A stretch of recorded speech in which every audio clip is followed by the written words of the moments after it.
And I think it's important to remember, we talk about content is king. We hear that a lot. And I think if content is king, then context is the kingdom. And even when you forget someone's name, which, you know, I know we've talked about in the past, and how important a skill it is to show someone you care by remembering them, one of the questions you ask yourself is, where do I know this person from? Because with the where creates the context, and then often the memory is there also as well.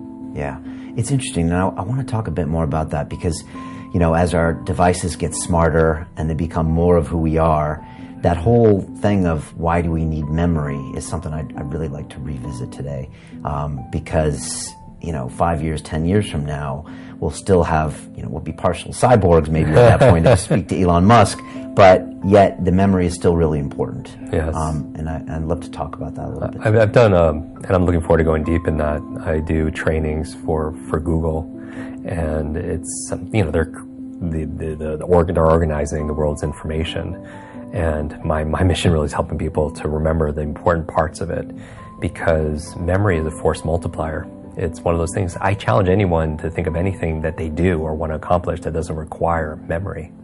Anything, whether it's kinesthetic body memory or remembering, like if we lost, look at the other end, if we forgot half of what we know or knew, half the words, half the people, half of our expertise, we wouldn't be very functional.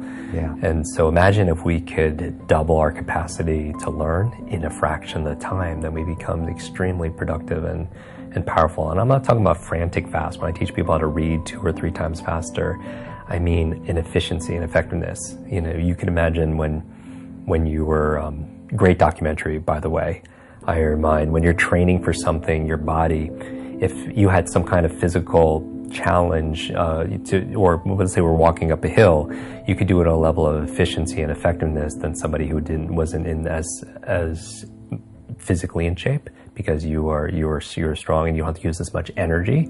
The same thing when I read, whether it's reading a book a day or people see me on stage, 100 people stand up and introduce themselves, and I recite everyone's name or large numbers and or remember words. Numbers, they say. Everyone could do that, and it's not something. There's no such thing as a good or bad memory. There's a trained memory and an untrained memory, and this works no matter your age, your background, your career, your education, your financial situation, your gender, your history, your IQ. None of that matters. What matters is, just like with anything, is focus and putting in the work.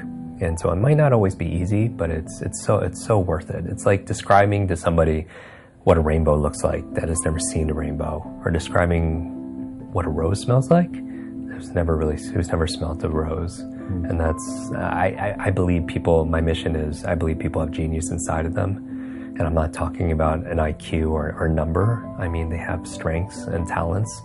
And I want to be able to create an environment where they could let it out, because the world needs more of that. My whole belief about the meaning of life, it's not the exact right word, but is to find out how many skills I can acquire that have utility, then put that utility to the test in service of something bigger than myself. So that's like my mission in life, right?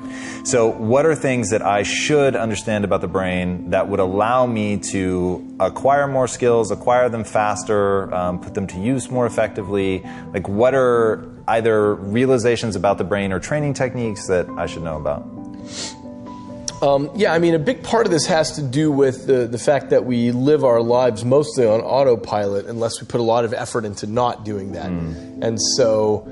so just by getting off autopilot, so that's ultimately just sort of making new connections. So examples that you give oftentimes: drive home a new way, brush your teeth with your left hand. Yeah. And I certainly do feel the impact of that. Like, from a stave off neurodegenerative decline, that seems to make a lot of sense. And you've talked about the nuns who donated their brains to science. Why, I don't know, but that's incredible. And all of them, right, had like early stage dementia, but they showed no signs. Not all of them, but a much bigger percentage than anyone thought. About a third of them. Wow. Had Alzheimer's, but it wasn't clear when they were alive, because they were so cognitively active, because they were doing stuff. First of all, they were embedded in the social network because they were living in the convents. And so they had responsibilities and conversations and so on. And that made it so that even though their brain was falling apart with Alzheimer's, nobody knew it. They didn't have the cognitive effects there. And is this at the center of your upcoming book, Livewired? Yeah, it's the theme of that book is that you can't really think about the brain as hardware, and you can't think about it as software. It's this weird other thing that I call liveware, which is that it's constantly reconfiguring its own circuitry. So everything that you learn, every little thing changes the pattern of circuitry in your brain. So when you first learned that my name was David, that's underpinned by a physical change in the structure of your brain, which is wild. That's crazy. I mean, every single thing that you learn. I can tell you can make your brain work better in a week. You can make your heart more coherent. You can change the field around your body. You can strengthen your immune system. You can change your gene expression. You can lengthen your life. You can create so many oxidative changes in your cells. We have great research to prove that. That's the truth of who you are. That's the truth, that miracle within you. That evidence is the backbone that gives people permission to try it out. It's the language.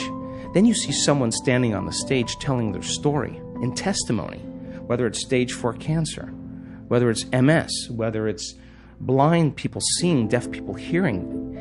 You can't go back to being the same person after that. Evidence is the loudest voice. And so then when we begin to make those inroads and the footprint exists in consciousness and you're witnessing it in three-dimensional reality,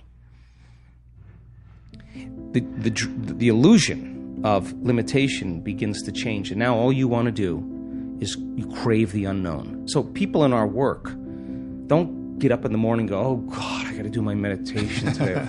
No, they're not doing that. Their body is waking them up saying, get out of bed, because they don't want the magic to end. And when you start seeing the gap between cause and effect, thought and experience closing down, you're moving closer to the divine. And when that happens, all the things you thought you want, you no longer want, because the overcoming process leading to who you become, nobody can take that away from you. So we practice it in our seated meditations. We practice it standing and walking. You better walk as it, and you better be able to embody it and practice doing it with your eyes open. So when you return back to your life, when you walk from your house to your car, you're walking in the energy of your future. And if you keep doing that, it's going to become a habit. And people are going to start looking at you going, something's different about you. You know why? Because you're no longer showing up equal to their memory of you. Something's different about you. You're unpredictable. It's not what you're saying any longer. It's who you are. And so that person then is off their timeline. They're not headed to that same future. And all I want to do in a week-long event is bump everybody off that timeline into a new future. Some people, huge degrees. Stage 4 cancers, tumors disappearing. You listen to that story of the person on the stage. Your next meditation, you are not going to go half in. You're going to go all in. And that's all I want, is I want people to go all in. I want to provide people with my greatest understanding of the truth, and then numerous opportunities to experience it, nothing more. And when the magic starts to happen, it's beyond, way bigger than me, it's beyond my control. All I want to do is provide the environment where they feel safe enough to begin to create. When there's no safety net, people perform better in sports and everything else if you don't have a plan B.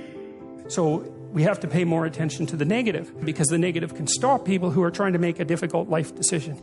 And maybe we don't need 10,000 hours of practicing courage, but we could become cognizant of how we let fear manifest itself in our daily lives, and instead counteract that, so we could get past our fears and do the things that we're meant to do and be the people we're meant to be.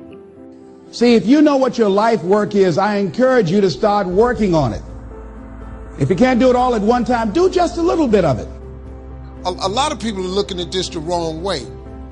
There is a blessing in everything. Behind every moment of adversity in your life, there is a blessing and a lesson. You can be afraid of success. You can be afraid of failure. You can be afraid of looking ridiculous. You can be afraid of change, either positive or negative change. The only way to deal with fear that I found in my life is a couple ways. One of those ways is to turn it on itself. If you're not going to get rid of fear, then use fear. Use fear or it uses you. It's that simple. And there was something that had been on my heart and something that I had been thinking about but had long let fear get in the way of.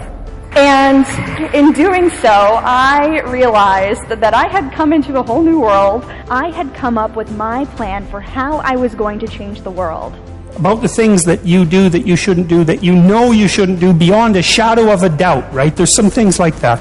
That's bad habits and poor aim and all of the resentment and hatred and aggression and unresolved conflicts and all those things. They're dementing you and warping you, and then think, okay, those things get the upper hand, man. They get the upper hand, and they take you the worst possible place you could go. You don't magnify the degree to which the pain ought to be affecting you. And so really what he means in that is, listen, you're going to get out of your life what you'll accept. And that's really difficult for people, I think, to understand is what you think you're worth and what you're going to tolerate is absolutely what you're going to bring into your life and what the outward part of your life is going to look like. So I'm saying that as you begin to look at where you want to go, if you want to make it today, and things are changing so fast you have to literally run to stand still, I'm saying that you've got to make some conscious effort to begin to work to develop you. Where I was going to be doing a lot of things that scared me all the time, and it's something that over the past year and a half of my life I have been so grateful for, especially because I've been able to live my mantra. I've been designing and redesigning and redesigning and redesigning, right? And looking at the blueprint called me and what works and what doesn't work, and embracing what works and embracing what didn't work.